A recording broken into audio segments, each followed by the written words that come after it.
I think we're all about to become digital journalists. Whatever platform we might have worked on in the past, through TV, radio, print, you're going to need to know about the web and be comfortable in telling stories on the web. So I run a team of visual journalists, so we're very concerned with creating graphics and very rich visual content, both on TV and on the web, to tell our stories. And I think even if you don't want to become a specialist graphic inspired journalist, to be able to understand how to make some compelling content on the web is going to be an absolute must for anyone who wants to become a journalist and have a long career.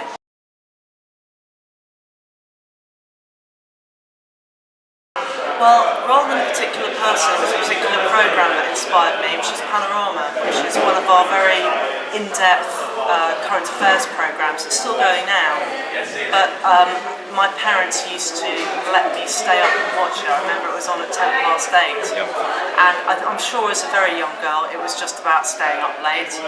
But if you start to watch something and you maybe don't understand all of it, but you just start to watch current affairs and news at a very young age, it kind of gets into your blood. I also remember, as a young girl, I didn't tend to sleep through the night. I tended to wake up, and so my mum gave me a radio and she said, don't worry, if you wake up, just listen to the radio and you'll go back to sleep again fairly quickly. And of course the only English language radio I could find overnight was the World Service radio. So again, I started listening to in-depth bulletins about international news that I probably didn't understand very much about, but somehow, maybe subconsciously and consciously, it just got into my blood. Yeah.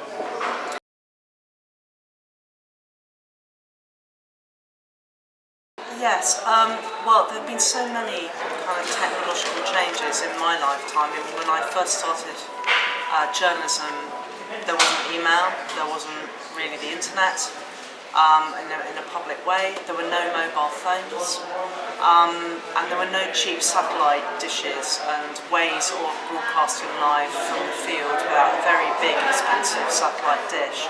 And now we have all those things.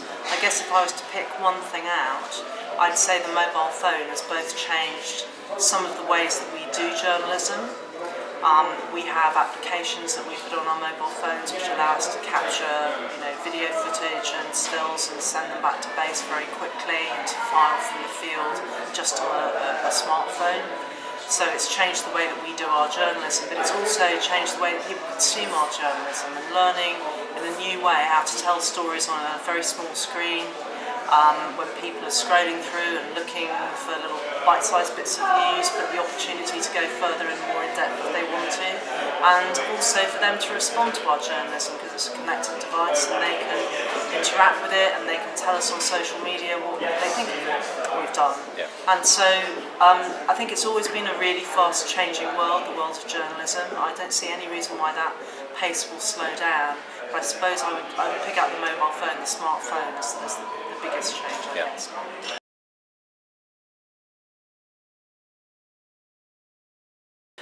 Well, I think the most important thing is to listen to the audience and listen to what they tell us about how they want to access our journalism, how they want to access our content in general, not just our journalism, but that's obviously my field.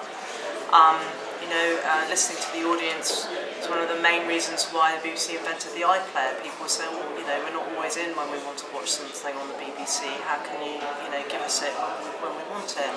Hence the iPlayer was born. And I think listening to the audience is the thing that will keep us at the heart of the British public.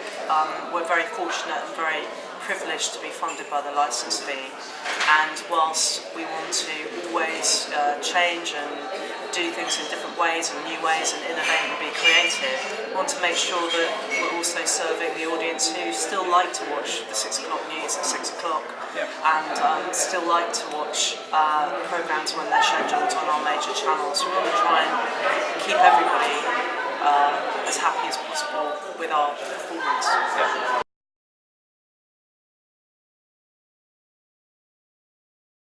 That's an incredibly big question. I've no idea really.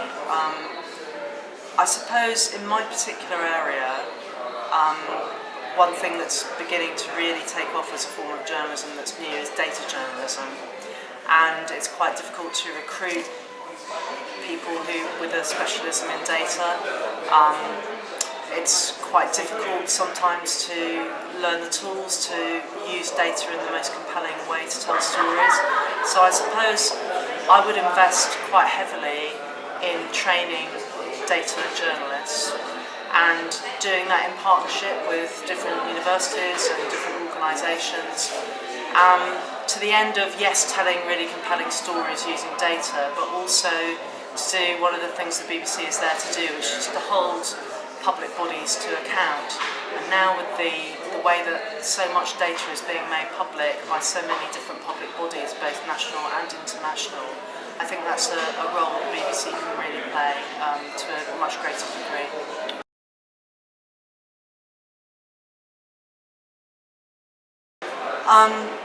I think there are two things for me that stand out. One is very, very pleasurable, and the other was very painful. The pleasurable thing was being right at the heart of everything the BBC was doing for London 2012, so coverage of the Olympics, the Cultural Olympiad, what we did with schools and young people, the torch relay.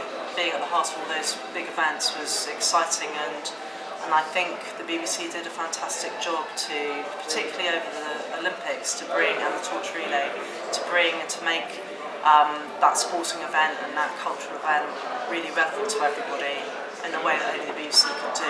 Really brought Britain together, and that was an amazing thing and a once in a lifetime opportunity.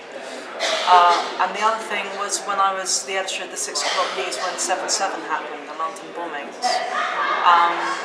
and that was an extremely difficult story to do, very difficult to cover, many different editorial considerations, not just about telling the story, but about safety for our correspondents and news gathering people as they gathered the news in the field. Lots of the team and myself were wondering whether we have friends and family who'd been on the tube at that time. It was rush hour. And then even after we'd finished our hour-long 6 o'clock news, lots of people not being able to get home and having them stay in my house. And that was a day that we all, the most difficult journalistic day of my whole career, but I don't know whether you would call it a highlight, but it was certainly something that will stay with me forever.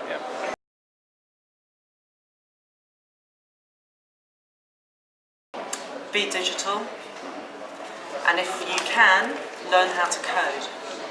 Learn how to be a journalist, and if you combine that with being able to write some programming code, which will help you on the digital side of your journalistic career, you will be in great demand, and you'll be able to travel the world and have an amazing career. Be digital.